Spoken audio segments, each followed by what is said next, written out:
Isso aí, galera, estamos com mais um Saia da Matrix na área. Hoje, gente, eu estou aqui para falar de filosofia. Hoje eu vou falar sobre Aristóteles de Estagira. Mas, para falar a verdade, eu nem sei se assim se pronuncia mesmo. Gente, esse vídeo não é para fazer um postulado sobre o Aristóteles. Assim como o vídeo sobre o Platão, que eu vou deixar linkado aqui embaixo, esse vídeo é para quem já conhece Aristóteles ter uma outra ideia, ou seja, para que a pessoa possa ver a minha interpretação sobre o Aristóteles. E para quem não conhece Aristóteles, é para conhecer um pouco da obra do autor.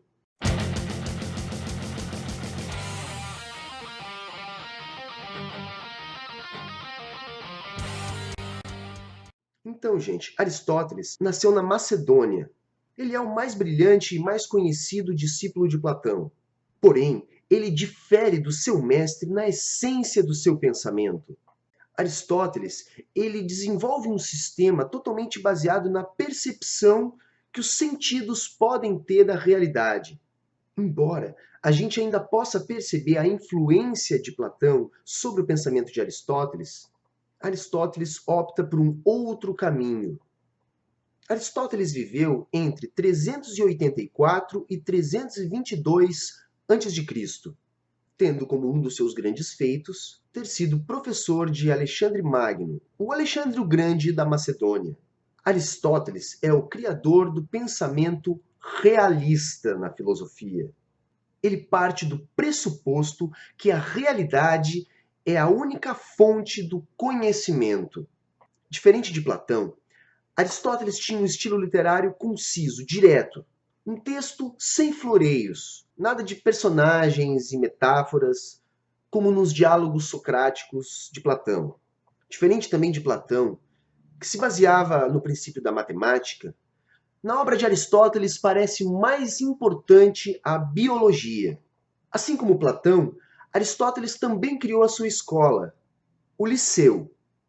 Essa que acabou ficando mais conhecida como Peripatecos, numa tradução de alguma coisa como aqueles que caminham, demonstrando que o seu método era conduzir os seus alunos caminhando pelos bosques e praças enquanto ouviam o mestre. Aristóteles produziu muito. Ele escreveu sobre quase todos os temas pertinentes da época: lógica, biologia, psicologia, física, metafísica. A base do pensamento aristotélico se expressa na máxima: a essência está fora do pensamento. Desse modo, podemos dizer que, para Aristóteles, a experiência era de grande valia para a construção do conhecimento. Uma aproximação com o empirismo. Ele faz uma dura crítica à teoria das ideias de Platão, dizendo que não é possível conhecermos a ideia da coisa e somente a coisa em si. Dentro do seu método analítico, Aristóteles propõe uma forma de classificação para as ciências. Aristóteles dividiu as ciências em dois grandes campos: as ciências práticas e as ciências teóricas. As ciências práticas partem do princípio da liberdade de criação do homem. São fruto da habilidade do homem. Portanto, dependem do homem para existir. As ciências teóricas, elas tratam de coisas que independem do ser humano, cabendo ao ser humano interpretá-las, conhecê-las. Aristóteles dividiu as ciências práticas em ciências práticas produtivas e ciências práticas da praxis. As ciências práticas produtivas, elas existem para solucionar problemas práticos da vida do ser humano, como, por exemplo, a agricultura. Ela existe para solucionar o problema do alimento. Ela foi desenvolvida pelo ser humano. Não acontece de uma maneira espontânea, natural. As ciências da praxis têm a finalidade no próprio fazer. Nesse caso, Aristóteles está falando da ética e da política. As ciências teóricas se dividem em ciências naturais em movimento, que podemos, grosso modo, comparar com a física, e ciências naturais estáticas, que também podemos comparar de maneira um pouco atravessada com a biologia. E também ele faz uma distinção em relação à metafísica. Segundo Aristóteles, A metafísica seria a única das ciências que não seria possível compreendermos pelos sentidos. Para Aristóteles, metafísica se confunde com a filosofia. A metafísica trata de assuntos que não são dos sentidos, mas que a lógica e a razão podem atestar a sua existência. Aristóteles identificou alguns conceitos metafísicos. Os conceitos metafísicos tratam sempre do universal e não do particular. Tentam explicar o ser, a realidade, a essência. Por exemplo, alguns conceitos como substância, que diz respeito à essência do ser, o seu aspecto primordial. O acidente, aquilo que não é natural do ser. Está presente no ser, mas é obra do acaso. Desnecessário, pouco importante para o ser.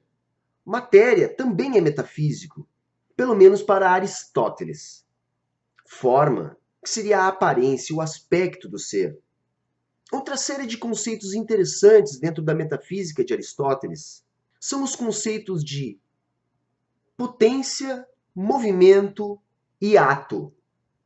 Potência seria a capacidade natural do ser, tipo um dom ou uma predisposição. O movimento seria aquilo que é necessário para transformar esta potência em ato, que seria a potência desenvolvida.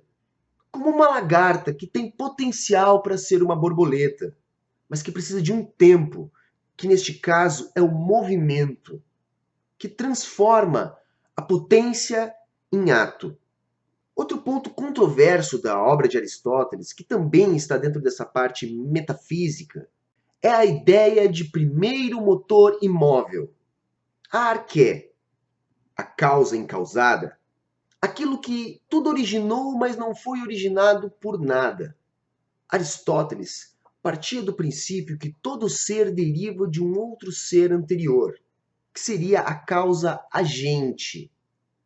Porém, Aristóteles entendia que deveria haver uma causa primeira. Era isso, ou teríamos um regresso ao infinito. Esta causa primeira seria a arqué, ou o primeiro motor. Eu compreendo esta arqué como uma entidade deísta. Tomás de Aquino vai usar essa questão para colocar lá como se fosse uma das provas da existência de Deus. Mas eu não interpreto dessa forma. Eu interpreto a arqué aristotélica muito mais parecida com o Big Bang do que com Deus. Para Aristóteles, o primeiro motor seria um ser de ato puro, sem potência. Para Aristóteles, todo ser é derivado de 4 causas, naquilo que ficou conhecido como a teoria das 4 causas.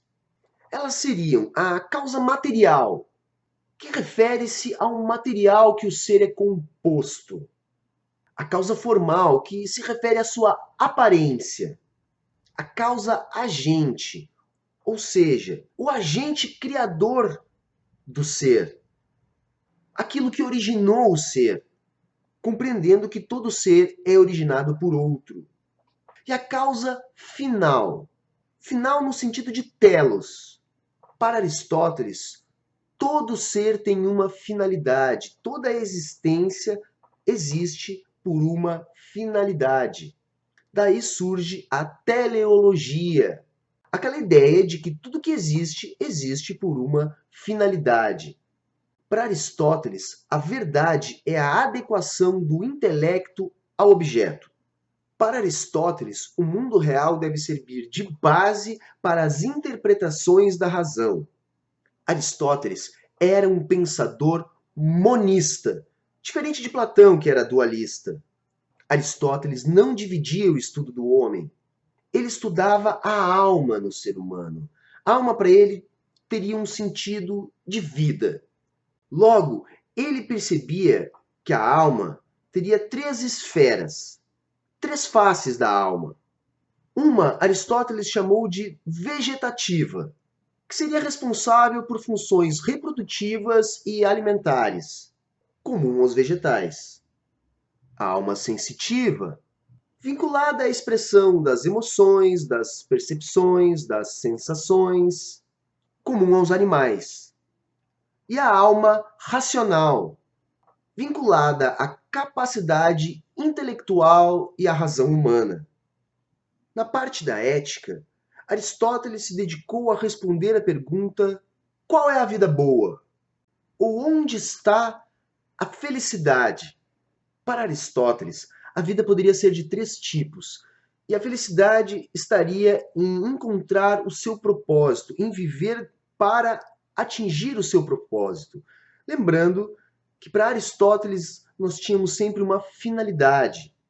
E a vida poderia ser dedicada ao trabalho, à política ou à razão. Nesse sentido, Aristóteles propõe uma hierarquia, dizendo que aqueles que vivem para a razão teriam a melhor vida e a política viria logo abaixo. Porém, isso por si só não responde à pergunta de qual é a vida boa. A vida boa depende de você encontrar a sua finalidade, mas também está na virtude, segundo Aristóteles. A virtude, para Aristóteles, está na perseverança, na prudência, na constância da prática de suas ações. Virtude é sinônimo de propósitos, de princípios. Virtude é sempre adquirida, é uma prática. Ninguém nasce virtuoso. Virtude é um hábito. Para Aristóteles, a virtude se forma ainda na infância. Para ele, a formação do intelecto é exclusiva da infância. E a virtude, então, está na vida boa. Mas como se atinge a vida boa? Aí, então, nós temos a teoria do meio termo, aonde ele diz que os excessos são vícios e que a virtude está no meio termo. E para Aristóteles, a política se relaciona com a ética, porque a política também tem que responder a mesma pergunta: qual é a vida boa? A questão é que a ética trata do indivíduo e a política da sociedade. Então, na política, a questão é: qual a sociedade ideal? Essa é a pergunta para Aristóteles. Para Aristóteles, a política é um capítulo da ética. Assim como nas demais áreas, Aristóteles também elabora uma classificação para os tipos de organização política que ele identificou em sua época. Aristóteles classificou de acordo com o número de governantes e com o fato de serem eficientes ou não. Vamos chamar aqui de boas ou más, tá ok? No caso de haver um governante, podemos ter uma tirania ou uma monarquia. O que vai diferenciar uma de outra é se o governo é para todos ou se é só para si, no caso, só para o governante e sua família. No caso de poucas pessoas no poder, também podemos ter 2 tipos de governo, 2 tipos de política. Se for uma administração para o povo, trata-se de uma aristocracia. Agora, se tratar de um governo apenas para o grupo que está no comando, trata-se de uma oligarquia. Quando muitos governam, também há essa mesma diferenciação. No caso, se esse grupo governa só para si, Aristóteles identificou isso como uma democracia. Agora, se esse grande grupo governa para todos, trata-se de uma politeia. Repare, na época que Aristóteles estava produzindo sua obra, a democracia ainda era vista como um governo voltado para os pobres e não para todos. Essa questão vai mudar só um pouco depois. Aristóteles não via a democracia como um bom regime. Aristóteles, ele não fala abertamente, mas a minha leitura deu conta de compreender que ele defendia uma mistura de politeia com aristocracia, aonde os melhores é que deveriam cuidar da administração, mas esses melhores deveriam ser muitos. E eu posso concluir dizendo que Aristóteles defendia a ideia de uma classe média forte, e isso está diretamente ligado à sua própria teoria do meio termo. Gente, isso aqui é um resumo da minha leitura da obra do Aristóteles. É impossível definir o Aristóteles em poucos minutos que nem eu estou fazendo aqui. Então, gente, eu peço que vocês que se interessaram pela obra do filósofo, a partir do que eu falei, que pesquisem e busquem também construir a sua própria leitura dessa obra que é tão importante para o pensamento ocidental. Tá ok, galera? Espero que vocês tenham gostado. Quem gostou, se inscreve aqui no canal para mais informações, para mais opiniões e para sair da Matrix. Falou, valeu, até a próxima!